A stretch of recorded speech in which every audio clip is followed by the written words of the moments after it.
Hello, everybody. Good morning, good afternoon for some of you, maybe. So pleasure to be here at this ACIP AViDD consortium. As John just mentioned, we as J&J Global Public Health are part of the ReadyAC consortium, where we are responsible for the flavivirus project. And today's presentation, I will really focus on the importance of public-private partnerships in the discovery and development of our pan-serotype antiviral to prevent and treat dengue. Before I dive into the program and the molecule itself, a short introduction of who we are and why we are set up. So, as you might know, there is still a major gap remaining in achieving global health equity, and that's part of the mission of our Global Public Health Group in J&J. Because if you look at some of these numbers on this slide, and I've seen them multiple times before, I still find them very staggering and upsetting. 2 billion people don't have access to modern medicine. There is a 4 to 7 year lag between approval of new innovations in high-income countries compared to having access to this medication in low and middle-income countries. And then half of the world population is at risk, for example, of contracting flaviviruses. If you look at this unmet medical need in these low and middle-income countries, and you compare that with the research and development that is done for this disease, is primarily impacting this population in low and middle-income countries, the discrepancy is very high. Only 0.2% of all the grants are awarded to researchers in low and middle-income countries. Less than 20% of the clinical trials that are conducted in these LMIC countries.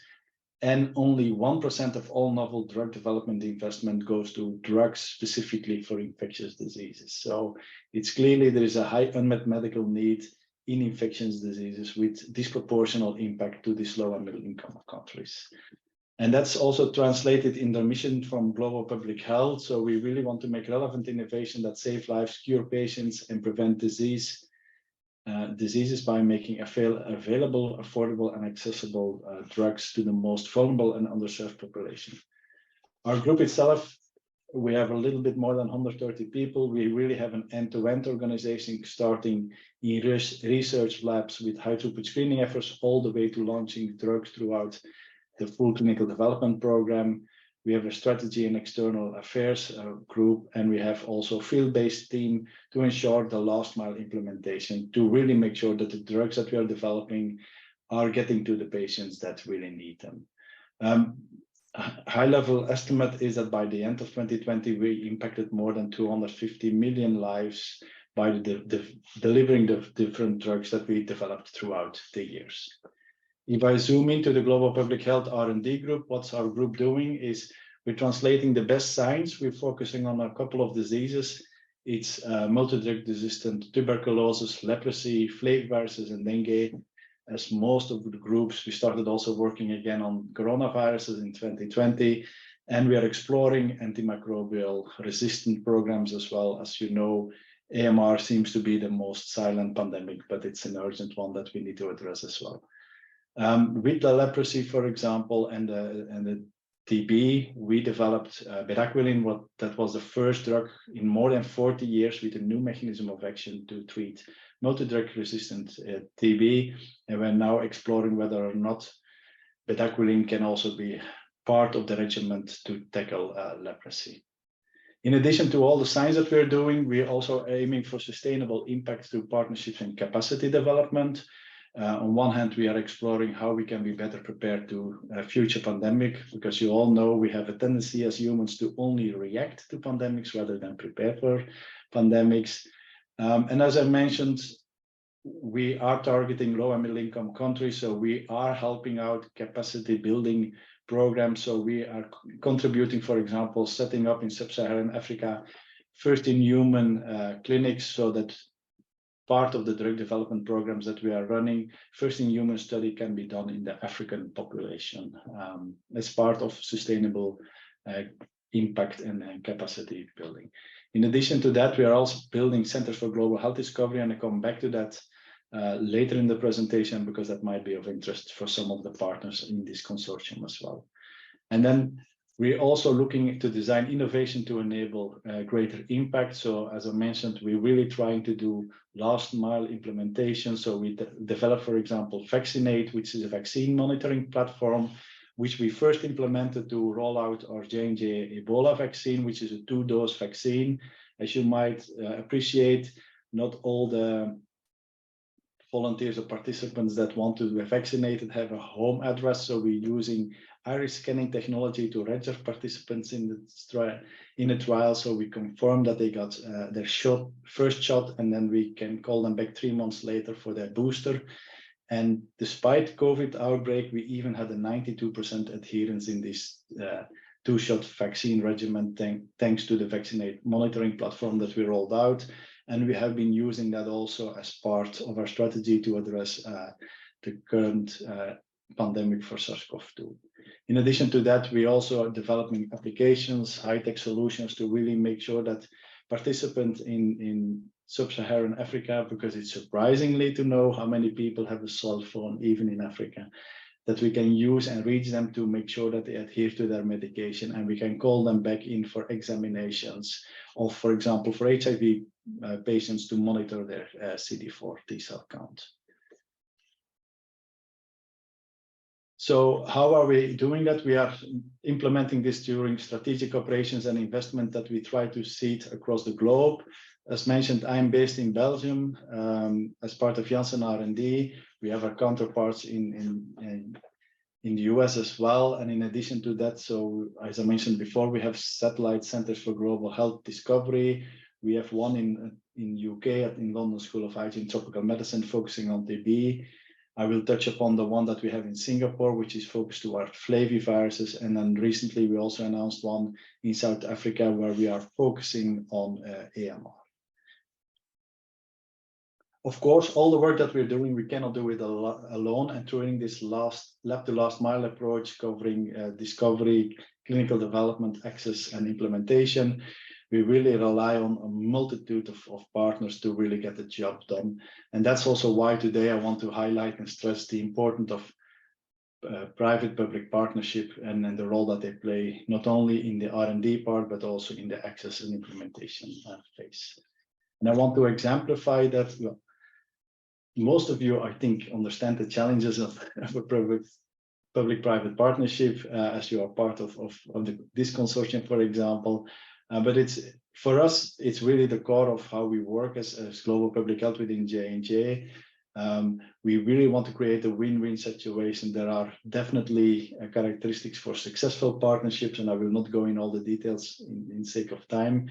There are potential benefits as well, but we also should not shy away from potential risk like conflict of interest regarding IP, exceeding allocated budget during partnerships, and unforeseen situations. So overall, we are very happy to be part of all these partnerships. In addition to the Ready AC, I'm also responsible in the corona field for the biggest European IMI-funded care consortium, where we have 37 beneficiaries. So it's another example of how we collaborate on emerging viral pathogens. And for today's presentation, I really want to focus on the dengue program. So this program started initially as an exercise between University of Leuven and Wellcome Trust. They started phenotypic screening in 2009, had a 3-year grant to identify small molecule inhibitors for dengue. They identified a chemical series, which when we joined the collaboration in 2013 to 2016, where we've really worked hand in hand together in a fully transparent way across the different stages of the drug discovery to really improve the overall potency and drug-like properties of the molecules.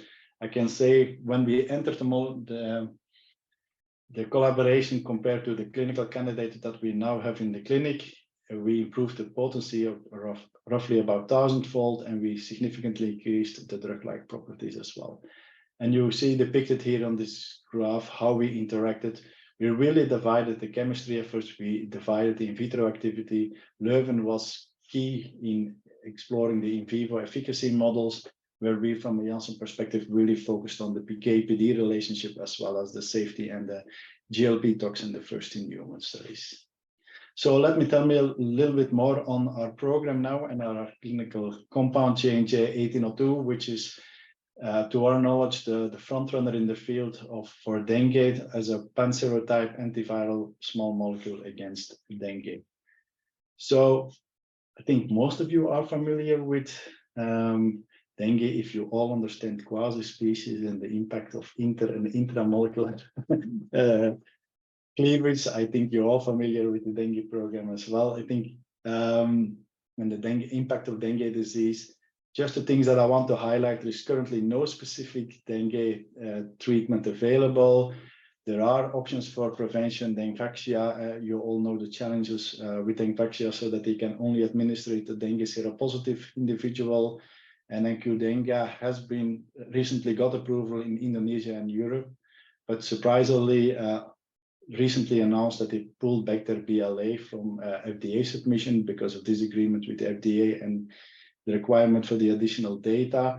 So it's clear that there is still a value of developing an antiviral small molecule as part of the different tool sets for tackling dengue, because we truly believe that our small molecule can have an impact, but it's not a silver bullet. It's not going to be the one thing that cures everything. So we really believe in an integrated approach where you have antivirals, vaccines, vector control, diagnostics, as well as education of the dengue communities to really stop dengue and reducing the impact that it has throughout the world. And it's only getting worse because of climate change, urbanization, and globalization. So when we look at our mission with the dengue small molecule, we really want to develop a first-in-class antiviral small molecule for tackling both dengue, both from a prophylactic point of view as from a treatment point of view. Prophylactic point of view, you're all familiar with it. It's very similar to a malaria setting, where if you know that people traveling to malaria endemic country, they take the medication before, during the trip, and finalizing the dosing regimen upon return home. We are exploring, in addition to the prophylactic indication, if we can also not only apply that in the traveler setting, but also potentially can apply that in dengue endemic areas to control outbreaks. And as a second indication, we are exploring the treatment as well. But there, of course, as depicted on the graph, where the red curve depicts the viremia of an infected person, that at the onset of clinical signs and symptoms, most of the patients already show peak viremia and peak viral load. So the treatment window is one of the biggest challenges that we are confronted with evaluating our drug in a treatment indication. So what is the data that we have? First of all, we tested our compound in vitro assays against different serotypes of dengue. What you depicted here is that we have a clearly pan-serotype and antiviral with single digits nanomolar activity against, on average, against all 4 serotypes. Importantly to mention is that each dot actually represents an underlying genotype as well. So we really cover not only across the 4 serotypes, but also the underlying genotypes for dengue. And as turned out, as I mentioned, this has been picked up in phenotypic screening. Our compound seems to be very specific for dengue, as we lose more than 4,000-fold in antiviral activity against other flaviviruses like West Nile, Japanese encephalitis, and Zika virus. So on the next step, we then tested our molecule in mice models, where we started dosing 1 hour before they were challenged with 10 to the 6 PFU of a dengue 2 strain that was developed in the Rega Institute in the University of Leuven. We dosed for 3 days, and we evaluated different doses with BID dosing schedule. And I hope you appreciate that on the right-hand side, you see the vehicle-treated individuals with almost 7 log of viremia. You clearly appreciate a dose-dependent antiviral activity with our compound. And just for a reference, where other compounds need 50 to 100 milligram per kilogram to show 2 log viral load reduction, we can achieve that with a dose from around 1 milligram per kilogram BID dosing. So really showing unprecedented efficacy data with our antiviral small molecule. We also took it one step further to really build a translational data package. We evaluated also our compound for an antiviral efficacy in dengue 1 non-human primate challenge. A little bit a similar setup as in the mice. We started dosing 3 days before challenging the animals, and then we continued dosing for 10 days. And the overall duration of the study was 29 days. And I hope you can appreciate that on the left-hand side, We see the vehicle-treated animals where we saw a relatively robust infection model when we looked at the viral RNA readout, and animals treated with the highest dose of 6 milligrams per kilogram with 1802 completely saw undetectable viremia in this setup. In addition to the absence of viremia, we also didn't pick up any IgG or IgM seroconversion during the duration of this study. So to our knowledge, this was the first time that an antiviral small molecule could show efficacy in a non-human primate. Why it was important for us to evaluate it in a non-human primate is to help to predict the PK and the PD behavior of our compound towards the human clinical studies later. So all of this excellent in vitro and in vivo efficacy data was actually combined also with pristine preclinical safety data, and which enabled us to move forward to a first-in-human study. It's a relatively standard first-in-human study where in the first part we did a single ascending dose escalation, and in the second part a multiple ascending dose escalation according to all the ethical committees and all the guidelines provided by FDA. And we clearly see a dose of proportional increase for the lower doses and a less than dose proportional increase for the higher doses. Interestingly, our compound has a relatively long half-life between 6 to 9 days. And most of the compound had renal elimination. Well, it was very limited renal elimination, so most of the compound was metabolized. From a safety point of view, there were no major red flags. This enabled us to move the compound further in clinical development, and that's maybe one of the most exciting slides to show. Actually, this is data that we only recently published, presented in the 6th Asian Dengue Summit in Bangkok. We have here the first time data of executing a dengue prophylactic phase 2A human challenge study. This was done in collaboration with Anna Durbin from Johns Hopkins University and also with the colleagues of Vermont University. In this study, we are following cohort 1. In group 1, we evaluated the behavior of our compound high dosing regimen of 600 milligrams and 200 milligrams. That means we dosed prophylactically the participants for 5 days at 600 milligrams, and then after the challenge we continued dosing with 200 milligrams for 21 days. And I'm happy to share here the results of this group 1. And on the right hand side you can clearly see, if you look at the area under the curve for the viral RNA as measured throughout the first 29 days, you clearly see that there is a significant viremia observed in the placebo-treated individuals, whereas there is a highly significant reduction with the mentioned p-values above the graph when they were treated with the high dosing regimen of our compound. So this is for the first time, to our knowledge again, that we can successfully identify an antiviral small molecule showing efficacy in a human challenge study, and this completely de-risks for us the compound moving forward in further clinical development, moving towards field strain. Overall conclusions were that the compound was safe and well tolerated in the study. The PK exposures showed low inter-subject variability.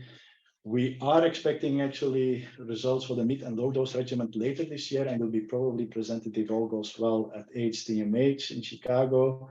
And again, now we are enrolling participants in our phase 2 field study, where we are evaluating the antiviral efficacy of JNJ-1802 against natural infection with any of the 4 serotypes. So these are the final conclusions for 1802. We showed excellent in vitro dengue serotype and genotype coverage. We have very good in vivo efficacy data, both in mice and non-human primates, and the compound was considered safe and well tolerated in the first-in-human study. And we're crossing our fingers that we have a good enrollment of participants now in our clinical field study, so that we can have initial data coming out either in the end of next year or early in 2025. All the data that I presented here on 1802 has been recently also published in Nature manuscript in March of this year. And then finally, I want to come back to the discovery part, because fueling the pipeline for emerging pathogens and other diseases with disproportionate impact for low and middle income countries is critical. And as I mentioned before, we cannot do it alone. That's why we enter as much as possible different partnership opportunities. And one of the things that we set up in Singapore is a Center for Global Health Discovery, specifically focusing on flaviviruses. It's really a critical component for us that together with academic partner, funding agencies, CROs, and our internal team, we really can create a win-win situation so that make sure that we can fuel the pipeline and identify other clinical candidates to progress into clinical development. And that's also why we are focusing on flaviviruses. As again, I don't have to explain that to this group of people, that in addition to the work that we are focusing now and have been doing the last 15 years on dengue, we really try now to identify a broad spectrum flavivirus inhibitor. But as you might recognize, the bar to come up with a pan-serotype dengue-specific antiviral was already high, and now we raised the bar even higher to come up with a broad-spectrum flavivirus inhibitor, ideally covering dengue, Zika, West Nile, yellow fever, and Japanese encephalitis. And with these centers, is how they work is that basically, in collaboration with renowned institute, we have dedicated lab space where we are establishing a translational medicine group, not only understanding novel chemical series and identify them, but also really see how this knowledge can help us to translate and bring insights into how to optimize drugs towards clinical implementation as well, and ultimately bring them to the patients. And with that, I would like to acknowledge all the partners, but I really want to open up for any questions. And thank you for your attention.